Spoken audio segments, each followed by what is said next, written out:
So we're getting close to the new year of 2024. So why not celebrate the new year with a New Year's Eve weekend of football? That is week 17 of the 2023 NFL season.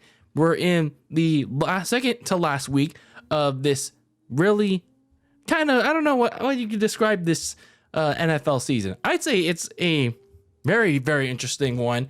I know I always use the adjective very interesting, but there's been a lot of interesting turns and twists, especially at the quarterback position.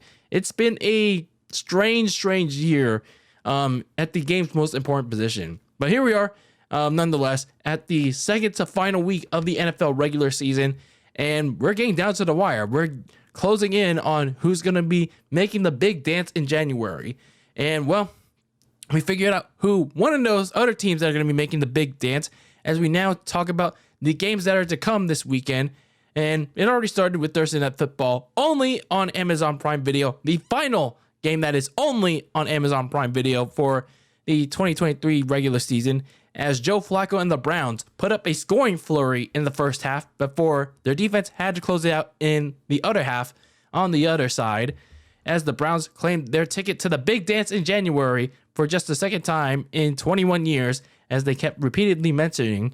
But nonetheless, the Browns, aka the skid marks, but they don't actually feel like skid marks, at least not right now, as they beat the Jets 37-20 to claim their big ticket to the dance in January.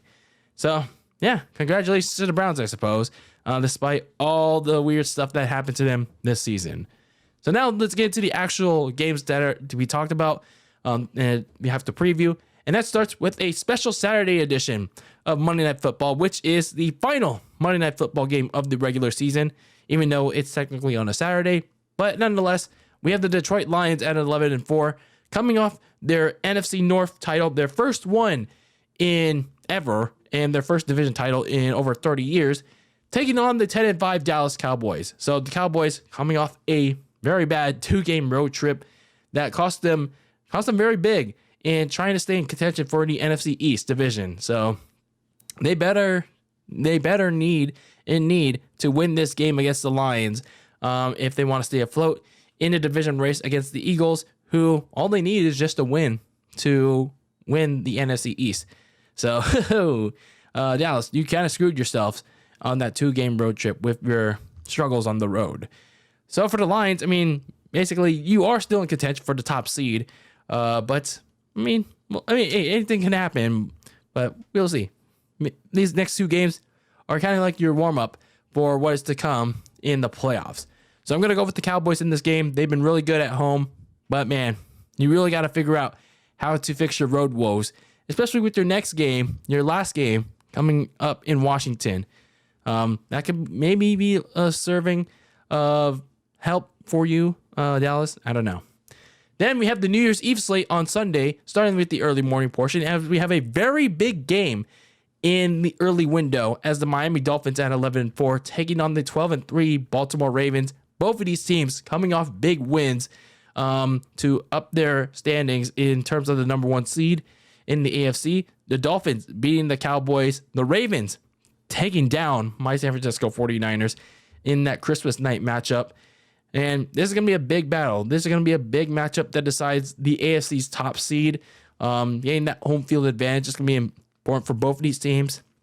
So the Ravens, because they won on Monday night, they can either simply win it outright here, or for the Dolphins, if they win it, not only do they win the AFC East, but they also get one step closer to clinching the AFC's top seed. So either way, this is going to be a big matchup between the AFC's top scoring offense and the AFC's top scoring defense. Something's got to give in this game, and I do believe it's going to be the Ravens that will come away with the top seed when it's all said and done. Then we have the New England Patriots at 4-11 taking on the 9-6 Buffalo Bills. This is a rematch from Week 7 when the Patriots pulled out that big upset at home against the Bills. Sorry, I'm a little bit under the weather, but nonetheless. So in terms of last week, the Patriots continues their role as the spoilers against playoff contenders and hopeful / pretenders, as as they cost the Broncos their chances of going to the big dance, as well as costing themselves a chance at a high draft pick. But nonetheless, Bailey Zappi and the Patriots got themselves an upset win over Denver and costing them a chance at the big dance. And look to do the same against the Buffalo Bills, who, again, they already beat back in Week 7. For the Bills, they upped their playoff hopes by beating the Chargers last week. And, well, they're one step closer to what looked like initially an unlikely playoff berth. So they win here at home and get a little bit of payback from what happened a couple months ago. They're going to get in the big dance, considering what else has to happen for them. So I'm going to go with the Bills in this game. Then we have the 7-8 Atlanta Falcons taking on the 6-9 Chicago Bears. Both of these teams won last week in their games. The Falcons beat the Colts at home. The Bears also won at home against the Cardinals. So the Bears also looking to play spoiler to another one of these teams that are trying to keep their playoff hopes alive. But in terms of the Falcons, they basically have to win here and then hope that in the other early window game, the Saints take care of business against the Bucs to keep the NFC South race open. So I'm going to go with the Falcons in this game, but like I said, it's all going to depend on what happens in that other game between the Bucs and the Saints in that early window. Then we have the 5-10 Tennessee Titans taking on the 8-7 Houston Texans, a rematch from not too long ago, just 2 weeks ago back in Week 15, where the Texans won that overtime game in Tennessee against the Titans. So both of these teams lost last week. The Titans lost to the Seahawks in that close game, while the Texans lost to the Browns in that key matchup for playoff tiebreakers. But for the Texans, they didn't have C.J. Stroud in that game. They had Case Keenum, and, well, as expected, they got their butts whooped. But they are getting C.J. Stroud back this week from concussion protocol. He missed 2 games, so they got to stay afloat in this AFC playoff race that's kind of winding down. But at least for them, good news for them, the Jaguars also lost last week. The Colts also lost last week. So they are still alive in this race. So I'm going to go with the Texans in this game against a Titans team that's probably not going to trot out Will Levis any longer. Then we have the Las Vegas Raiders at 7-8 taking on the 8-7 Indianapolis Colts. The Raiders, probably with the upset of the week last week, by handing out a big sack of coal on Arrowhead Stadium against the Chiefs on Christmas Day. And for the Colts, their up and down play cost them big against the Atlanta Falcons. But I mean, they're still alive. They're still technically in the playoff picture. But they really have to win here against a Raiders team that's kind of red hot at the moment, coming off that big upset with the interim head coach bolstering his case to be the long-term head coach going to next season. And I do think Antonio Pierce, like I said in my recap of last week, he should be the long-term head coach. So I'm going to go for the Colts in this game. I do think the Raiders will make it interesting in this one, but I don't think it'll be enough. The 2-13 Carolina Panthers take on the 8-7 all elite Jacksonville Jaguars. And I don't mean all elite, but I mean, they're good all elite. For all those AEW fans out there, you know what I mean. Because they're usually tied with them Jacksonville Jaguars. You know, Tony Khan, C-O-N, you know what I mean. But anyway, both of these teams lost last week. But at least for the Panthers, there was a little bit of encouraging signs for their quarterback, Bryce Young. They finally got their first encouraging performance from him, from their first overall pick in a season full of turmoil, in spite of that loss to the Packers. So they're hoping they're getting that same performance next week against a Jaguars team that continues to free fall downwards, flat on their face in the AFC playoff picture, with all the injuries, with all the bad play from Trevor Lawrence, trying to do too much despite the injuries, and the Jaguars just doing really bad right now. It's like not looking good because they lose this game and the Texans and the Colts win their games. Oh man, they're screwed. The Jaguars are screwed, man. So the Jaguars, I'm gonna pick them to win this game, and they better, because they lose this, they're really fucked. The LA Rams at 8-7 take on the 5-10 New York Giants. The Giants recently eliminated from playoff contention, but it's not like they were gonna make it there anyway. They did pull it close against the Philadelphia Eagles on Christmas afternoon.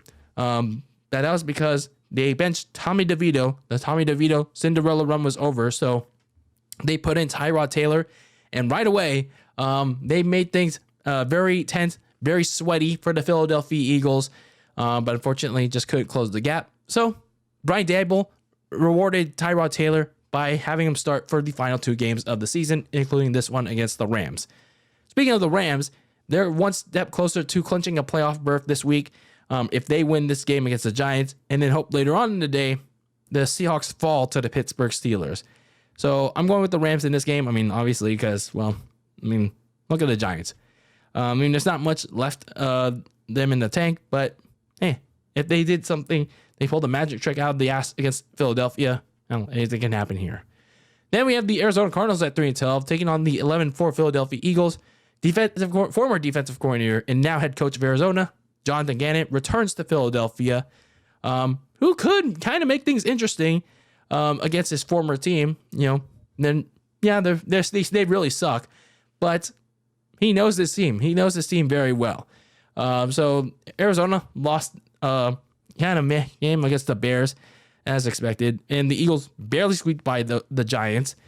So the Eagles are back in play for the top seed after the 49ers lost on Christmas night, but they have a lot of plaguing issues, and they're fighting amongst each other right now. Like, there's not a lot of team identity. There's not a lot of we first mentality. It's like, it's a lot of me. It's a lot of me first, and then you later mentality in that building right now. There's a lot of Eagles players like fighting amongst each other. There's a lot of screaming at each other. Like, it's like they hate each other right now. It's like, ugh. First, there's a lot of problems with their defense, and now you have a lot of problems with turnovers, and now you have a lot of problems with your teammates fighting each other, like verbally smack talking each other. Like, ugh, that's not good. That's not good going into the playoffs if you're Philadelphia. So I mean, I am picking the Eagles to win this game, but it's like, if you can't put away Arizona convincingly, you're really in trouble. You're really in trouble if you're Philadelphia. And then in an NFC South matchup that could be key for both of these teams, and as well as the Falcons, as I pointed out earlier, the New Orleans Saints at 7-8 take on the 8-7 Tampa Bay Bucks. Tampa Bay could close out the deal on the NFC South if they win this game. So the last time these two teams met was way back in Week 4 in New Orleans, where the Bucks put the pounding on the pudding on the Saints in New Orleans. So the Bucks got a big win last week against the Jaguars to get them one step closer to this game where they can seal the NFC South against the Saints. So either in this game, the Bucks seal the division, or the Saints keep the race open for both themselves and the Falcons till Week 18. But I'm going to go with the Bucks to wrap up the division here and then get ready for the playoffs the next week. Then we have my San Francisco 49ers at 11-4, take on the 4-11 Washington Commanders. Both teams lost us last week. My Niners lost to the Ravens on Christmas night. The Commanders tried to storm back in MetLife against the Jets, but just fell a bit short on a game-losing field goal. So for the Niners, they're aiming to bounce back, but some of these injuries are starting to pile up, man. On the offensive line, even the reserves are getting injured. Defense, you have injuries to Jair Brown and such. Why does injury mania always have to creep up at the worst possible time, man? So for Ron Rivera on the other side, he's turning to Jacoby Brissett as the starting quarterback for the last 2 games. He said, yeah, we've had enough of Sam Howell taking all these big hits, turning the ball over. He's probably not going to be the starting quarterback going forward. But yeah. And as always, I'll be talking about these two teams in my full in-depth preview of my 49ers in a dedicated preview. But for now, I mean, I'm going to go with the Niners. Then in the afternoon slate of games, the Pittsburgh Steelers and the Seattle Seahawks face off in a key interconference matchup who keep for both of these teams to keep their playoff berths alive. Both teams are 8-7. Both of them also got key wins last week as the Steelers snapped a 3-game losing streak as they beat the Bengals, and then the Seahawks beat the Titans in their second straight win.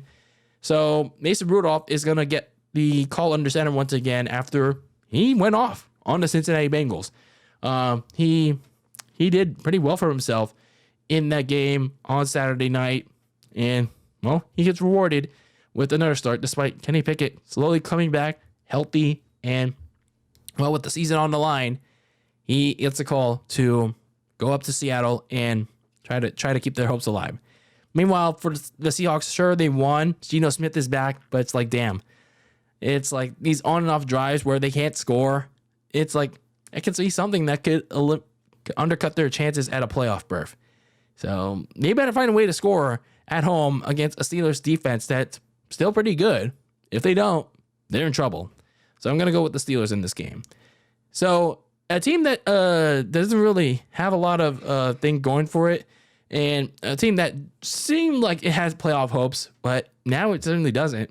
And it's this game. The LA Chargers at 5-10, taking on the 7-8 Denver Broncos. Now, why do I say this game is, well, kind of interesting to say the least?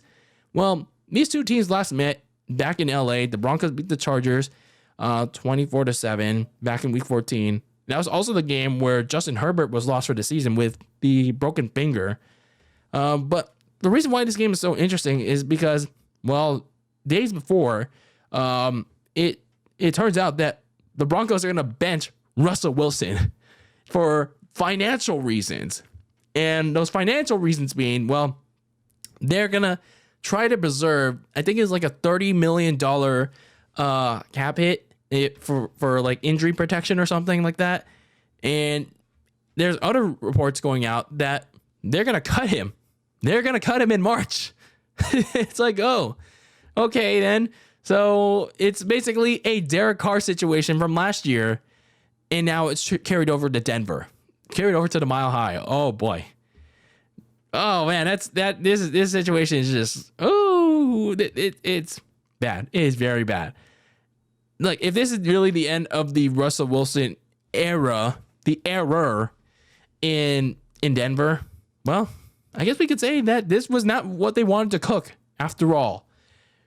Wow, what an awful ending. What a terrible ending to this. What a terrible trade this ended up being for the Denver Broncos. So anyway, they turned to Jarrett Stidham for these last two games. I mean, I'll go with the Denver Broncos because at least they have a kind of better backup. But damn, this puts a big dent in whatever Denver tried to do. But the Cincinnati Bengals at 8-7 take on the 9-6 Kansas City Chiefs. Both of these teams lost. The Bengals lost to the Steelers. Their playoff chances take a hit, and the Chiefs lost to the Raiders in that upset that really is starting to creep on them. They still are likely to seal the AFC West in a home playoff game, but man, they're looking absolutely broken right now. The receivers can't catch shit. Patrick Mahomes is making an unusual amount of mistakes. Even Travis Kelce is not playing well right now. And that's coupled with the fact with, well, the usual problems. The defense can't cover, and the receivers can't catch shit. So, I think this Raiders team kind of really broke the Chiefs right now. I mean, hell, I say that now, and then they're going to go ham on the Bengals. And, I expect the Chiefs to win this game, but I don't know, man. We'll see what happens with this Chiefs team in January.